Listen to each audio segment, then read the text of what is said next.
Isang malaparaisong waterfalls ang ating napasyalan dito sa bayan ng Rizal. Hindi lang isang waterfalls na pwede kayo mag-enjoy kundi dalawa na magkatabi, na mag-enjoy kayo sigurado ng pamilya at barkada. May malalim at mababaw para akmado sa inyong mga anak. Hindi lang mga lokal, ang mga dumadayo pati mga dayuhan ay nauhumaling sa falls na to. May mga life vest din na pwede nyong arkilahin sa kanila. May mga lutong pagkain din dito at saka grocery kung sakaling maubusan kayo ng pagkain. Malawak din ang kanilang parking, walking distance lang doon sa may falls. Sa Bukana pa lang pag parking mo talagang mawapawaw ka sa ganda ng kalikasan. 75 pesos lang ang entrance at mabait ang kanilang mga staff dito.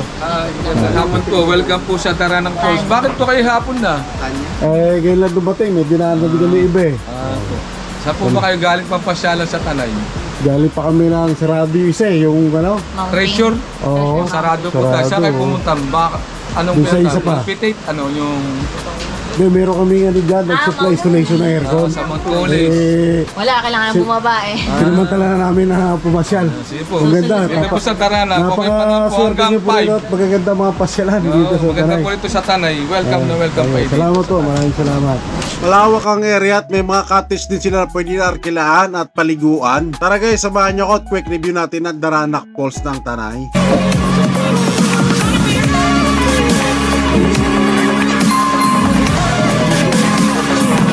3, 2, 1, go!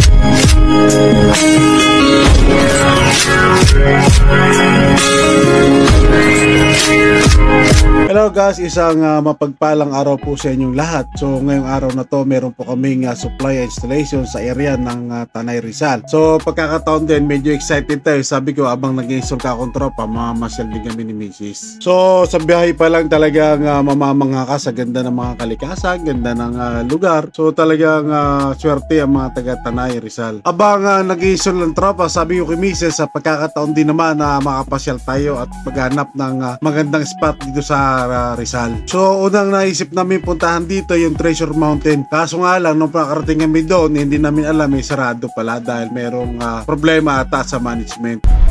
Sarado na? Sayang no. So nag-search ulit kami sa Google, so lumabas ng Daranac Falls. So doon na kami dumiretso. So from the National Highway, so mga 7 minutes bago ka makarating dito sa may Daranac Falls. So maganda rin yung daan na walang mga lubak-lubak o mga rough road. So may visibility rin natin na mga men in uniform. So ito na yung pinaka-Bukana. So ito pwede kayo mag-park sa may gilid, lalo po kung mga nakamotor kayo. So may mga parking din dito naman sa paibaba. So medyo malaki din yung parking nila. So sa gilid na to, kung 4 wheels ka at wala na doon sa baba, pwede ka rin mag-park din sa gilid. So, pag-park namin dito, makikita mo na, matatanong mo na yung malaking ilog talaga. Pero hindi to po yung pinaka-falls, doon po sa pinaka-dulo niya rito. So, tatawid pa kayo rito ng may konting tulay. May kalakihan din yung kanilang parking bukod dito sa mga 4 wheels. Pwede rin doon sa may itaas pagilid lang.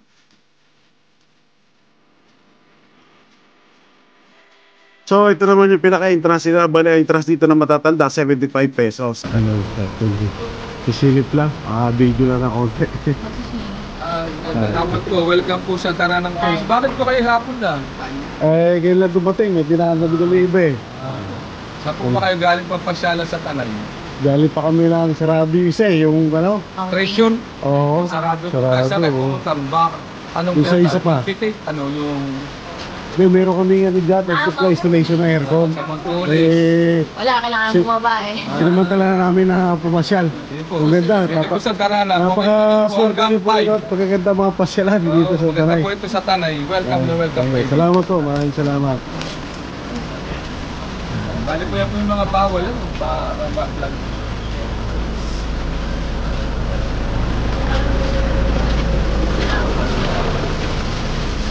Bayad namin sa parking. Yan po yung mga bawal dito. Anong mga uri ng alak, plastic, pyro. Ano po. So yung oras naman po nila rito. Kaway ka, kaway. Kaway ka, kaway. Kaway lang, kaway. Yan. Yan po mga guests namin na pauwi na. Mga Uwi na, ka-smile. wala enjoy no? Enjoy po yan. Ito yung kanilang oras na adventure at hanggang alas 5 lang. Baka kayo madulas. Apo. Yes sir, maraming salamat po. Sige Tingin po. po, tingin po.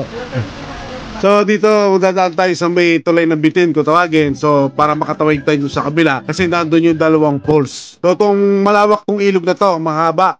Ingat lang din sa paglalakad kasi medyo pag nag-uulan alam mo naman kahoy yung nakapalatada, so maaaring medyo madulas.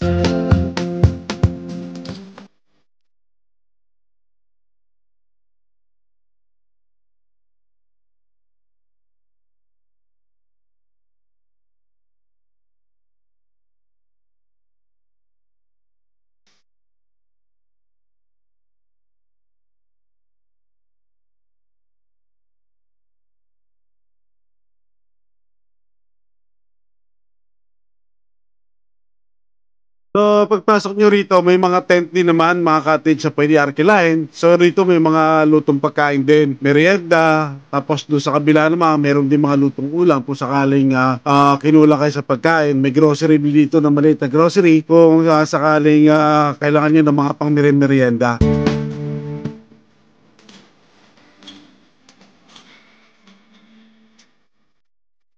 So dito meron din sila pinarerentahan na 50 pesos na life jacket para safety din naman ng mga naliligo doon sa may falls dahil medyo may kalaliman din daw.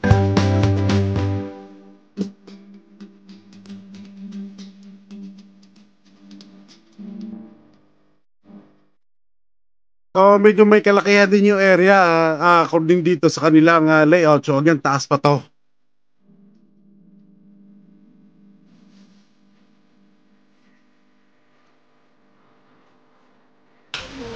Sir, ganda nga po. Mga enjoy ha.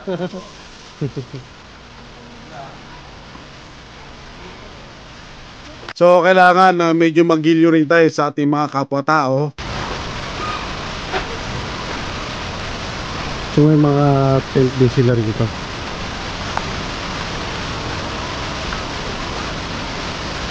Ma'am, nasaan yung mga pinaka-pools nila, ma'am? Dito. Ah, dito? Dito tanda din? Ah,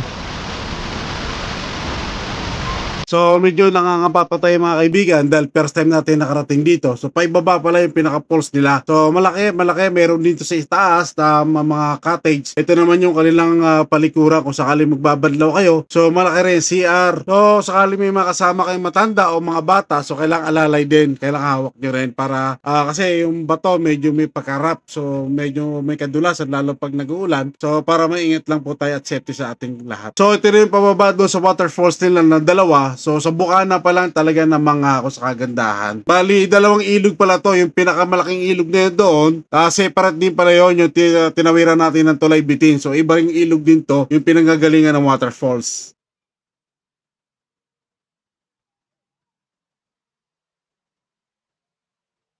So pagbaba mo pa lang dito, hindi ka pa nakakarating ng waterfalls nila. So talagang napakaganda pagmasdan. Talaga ako yung mga nagpapasalamat sa Panginoon na nakakita tayo ng gantong kaganda. Kaya napakaswerte ng mga taga Rizal Province dahil meron sila mga pasyalan ng mga ganto. So sana panatilihin natin pagmamahal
Dito guys, sulit talaga. Mapapawi yung pagod nyo sa biyahe, lakad nyo, dahil talaga ang ganda. Ang ganda ng lugar. Promise. So, worth it talaga yung pagod mo rito, punta mo. Talagang the best in the West. Malapit lang siya. Kung Manila ka, mga 1.5 hours nandito ka na. So Tanay Rizal lang to, malapit lang. So the best para sa akin. Okay.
Comment. I don't ever slow up, no I don't take shit. I got no love for the fakeness. If you wanna play tough and wanna hate this, I'll always show up.